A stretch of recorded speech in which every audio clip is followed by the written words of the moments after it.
have a low attention span and a lack of true interest.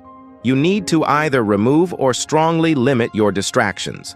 Short-form content is both killing time that could be used to study, but also is rotting your brain and attention span.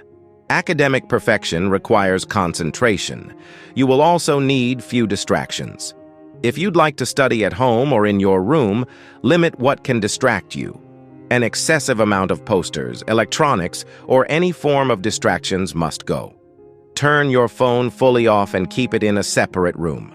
Music is only okay if very quiet and no lyrics. I recommend classical music or lo-fi. Anything too intense or anything too calming will make you lose concentration. You also will need a goal. Your goal needs to be specific, challenging, but also still attainable.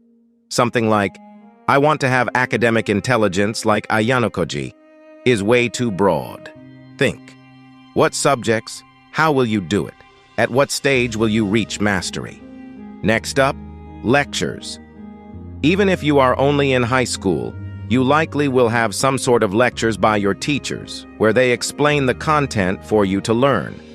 Do not waste your time taking notes during lectures or while reading any course contents.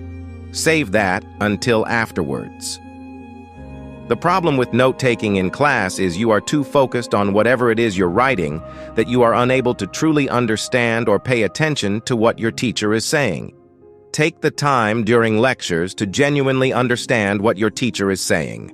Only afterwards should you write notes. When you write them afterwards, you train your long-term memory to recall facts from the lecture.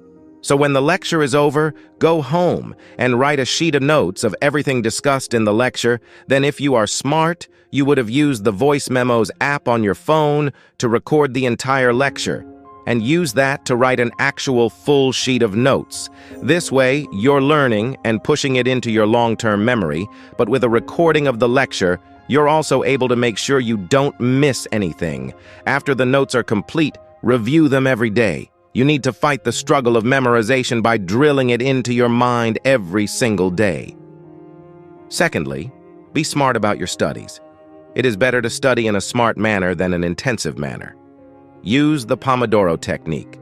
Essentially, it is a time management system using 25-minute periods of work followed by 5-minute breaks. Then a 15-30-minute break after around 4 consecutive work intervals. This technique focuses on breaking down large tasks into smaller and more manageable ones.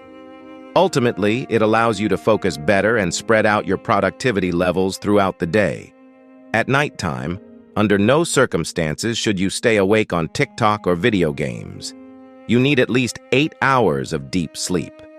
Sleep is extremely important in the memorization process, as you will lose a lot of information from a lack of sleep. Sleep is what allows processed information to make its way to the long-term memory. Remember to truly learn the content. Start from the basics and work your way up. As said by Ayanojou, without the fundamentals, one would be too focused on memorizing to get results. Lastly, I would like to teach you all something huge, the key to learning. This should give you a sort of inspiration and guidance in studying. Here it is. When you're learning something new, you are essentially having 2 core experiences. Either you're getting something new or you're stumped and don't understand what you're looking at. It sounds overly simple, but much of your learning comes down to these 2 states. As you move through a course of any kind, keep in mind these 2 key points, and don't get distracted by the format the course is delivered in.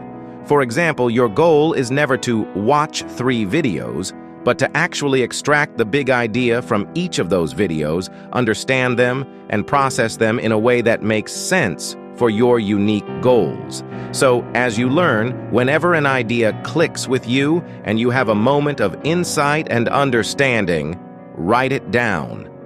Try as hard as you can to put things in your own words. Try to capture why something has suddenly made sense to you, and what it was that helped you achieve this insight. At the same time, introduce this new piece of information to all your pre-existing knowledge. Connect it to what you know. See what it implies for your goals.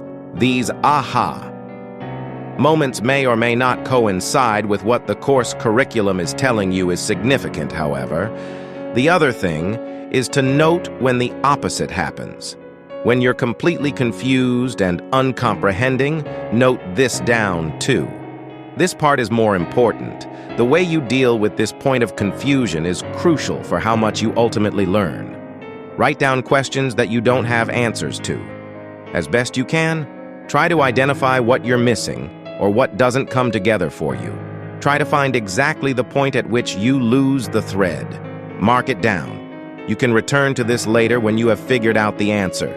Sometimes you just need to be patient and all will be revealed. Or when you need to ask for help or guidance. The great thing about keeping an inventory of snags and issues is that they can act as a baseline, allowing you to see how much you've learned over time. It can be very encouraging to look at tricky questions you had 2 weeks ago and know that you can confidently resolve